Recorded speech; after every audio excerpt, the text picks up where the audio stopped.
This is my Mrs. Jean. I'm John McDonough. This is my son James. That's my son Martin. This is my son Jarrett. This is my son Michael. That's my daughter Kathleen. That's my son Patsy. This is my daughter Baby Jean. That's my grandchild Brian. And that's my grandchild Martina.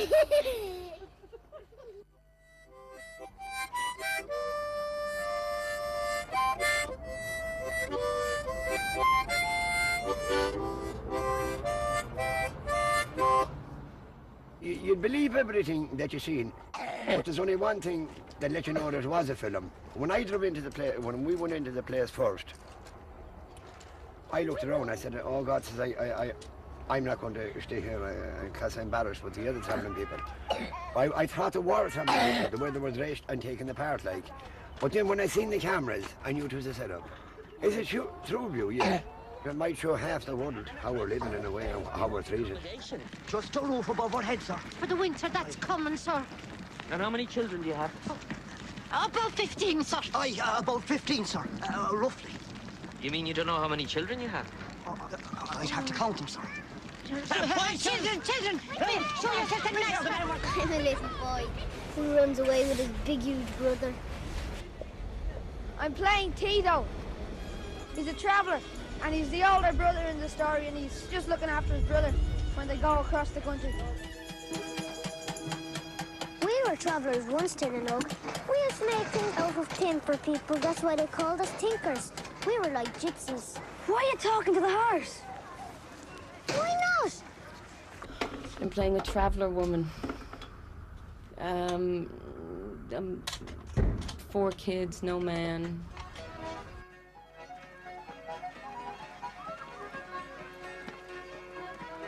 Maybe he'll change.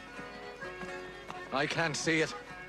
Mary Riley died in his arms giving birth to his child. Don't you understand? I play the part of Tracker, who is head of the encampment.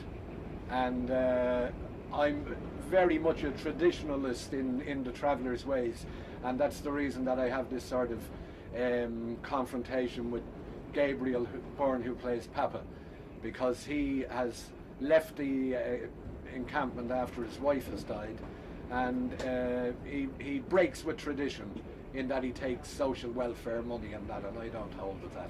So when the kid's horse is taken away from them, he sets off looking for them, and he comes to me looking for help, and I won't help him. I'm playing Grandpa, who is Gabriel's father-in-law.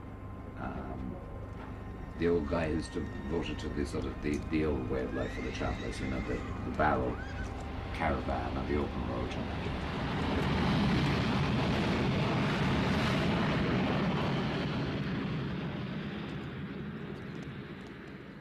I play Byrne. He's Papa's pal, and he goes in the house, try to find the kids with Papa. He's obviously a very old friend of his. Jesus, it's you. It's me, Bala. I knew you'd be back. Miramax first got involved in Into the West when Gabriel Byrne came down to our office, which is located at the Tribeca Film Center. And we were having lunch downstairs and talking about a variety of different things. And he told my brother and myself this wonderful story about 2 brothers who steal a horse, you know, and begin an epic chase across Ireland. And as a result of that, you know, we just thought the idea of 2 brothers and larceny was perfect for 2 brothers to finance. So that's truly how the story was, a good tale told at a bar. I remember Jim Sheridan on top of a table in a Thai restaurant in New York on 8th Avenue saying, I have this idea about a horse in a high-rise. And it's just gone from that seed of an idea to this, and I'm obsessed with it, yeah. Get out of here! No trouble!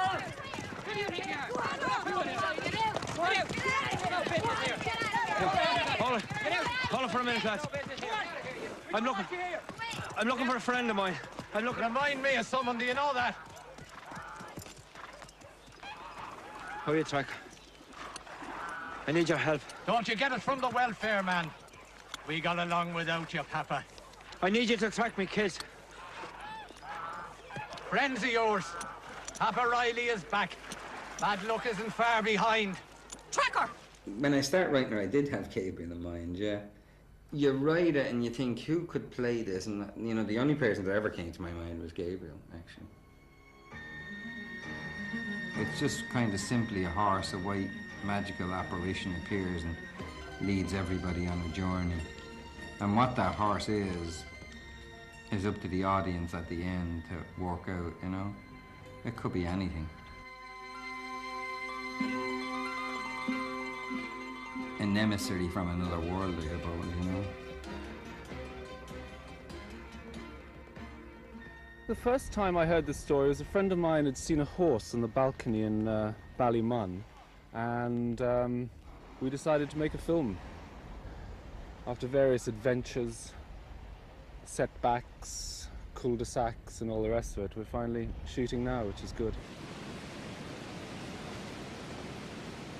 The location has been completely destroyed. We walk on at 8:30 this morning, the location is 100% different from the last time we saw it. So, ciao.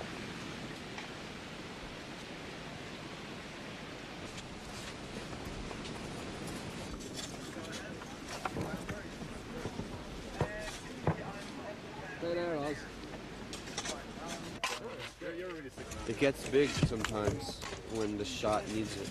You use the size you need to get the job done. So coming back and through the water and across the top of the dam is speed with you looking back the whole time. All right. Okay? Well, looking back a lot of the time, glancing back a lot of the time. Okay? Right. Good luck, old friend. Right. He calls us his lambs, and he calls other people his old things, that is my darling. He can do it. Gabriel, my old thing, move to the left. Can you ask him to prepare his Ellen, my gorgeous, move to the right. That's all. What I want him to do is to appear to lay a false trail very quickly, so that he's stamping and turning in his own length and kind of cavorting, you know, like a horse does at the start of a race when he doesn't want to go into the stall. Yes. It's that kind of stuff, right?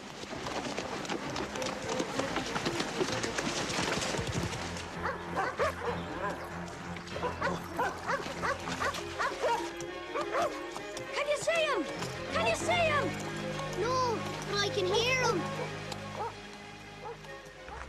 I prefer a metal spoon to a plastic spoon, but it is a low-budget film. I don't want to complain too much, but, you know, I have to draw the line somewhere. This is a small-budget movie, and part of the reason that we got in here was, you know, if we helped out with the pardons.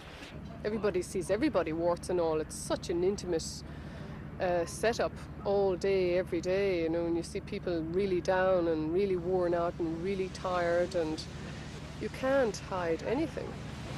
Oh, darn. Whoops.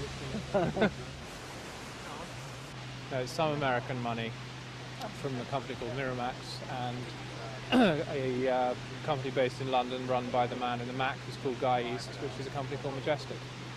And Channel 4 are also involved, and British Screen, and some Irish investors, and Uncle Tom Cobley and all, really. We got the minimum amount of money possible to make the film, which is all you ever end up doing as a producer. And it's, you know, it's not tiny. It's not a tiny, tiny budget film, but neither is it a big American studio picture. I don't believe it is that hard to make films. If you've got a good project, I think actually it's not that difficult to raise the money. The real problem is there aren't enough good projects. So a script like this, which we think is very, very good, we felt certain to attract some great actors, which it has done. It's the cowboy. I thought it was the Indians. There's a funny smell. There's 3 large cods and chips, sir. You gonna serve them, Rico? No trouble. No trouble. Be no trouble from us, sir. One of them's a squaw, lads. Cross our palm with silver tongue. Here you can see what you might call an Irish film is financed by Englishmen and Americans. It's got the American cast and Irish cast, and that's the way the film business is. We're making films for the world. Cinema is an international language, and I think every time you say the word Irish film industry or English film industry, you're imposing limitations and parameters on something that should be free and universal. Europe is dogged with the fact that the television world has always funded the films. And the television world, the money comes from people who believe they're living in a kind of Kafkaesque nightmare in which the boss is always going to stop them doing what they really want to do. So they're always going to fund films in which the main character comes up against a situation which he can't really win. Whereas America is based on, let's fund something where the guy wins so as we're all millionaires, you know? It's not a very imaginative business, and movie studios don't traditionally have the first idea, in my opinion. If it is proven to them that something works, then they embrace it. Now then, let's start again.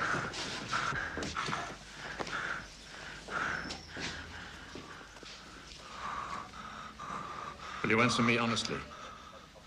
Do you know where your boys are? I don't know where they are, sir. I don't know. Well, don't worry. A white horse is easily spotted. Take a statement and let him go. I think films, international films, are using more and more Irish actors because, well, for a number of reasons. First of all, the subject matter is much more purely Irish. In other words, the filmmaker wants to be much more honest to the script, and if it is about Ireland, then you should, for sincerity, use genuine, professional Irish actors. There was a time when Irish actors were very easily compartmentalized into that little pigeonhole, and that's all you did. And I want, from my own point of view, I just wanted to be known as an actor rather than as an Irish actor. Not that I was ashamed of being Irish, but in many ways it was a disadvantage because people only assumed you could play little Dublin elf fellas, which of course I can do, but there were other things I can do as well. So I suppose part of it was our own fault. There was a sort of, for long years, the national inferiority complex about everything Irish.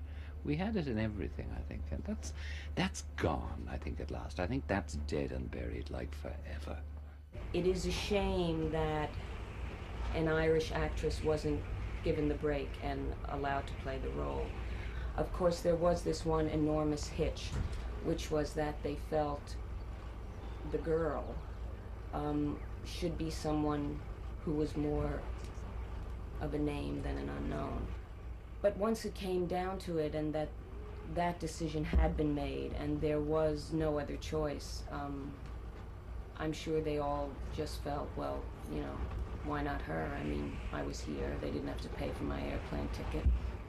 I play O'Mara, who is the good policeman, the friendly policeman.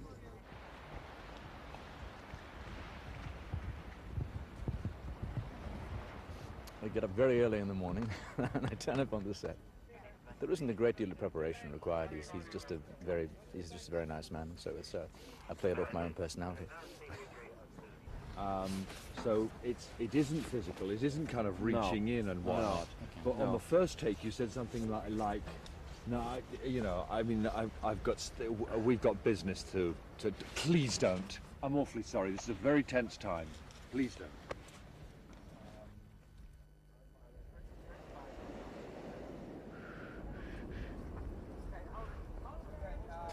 Rather exciting, eh?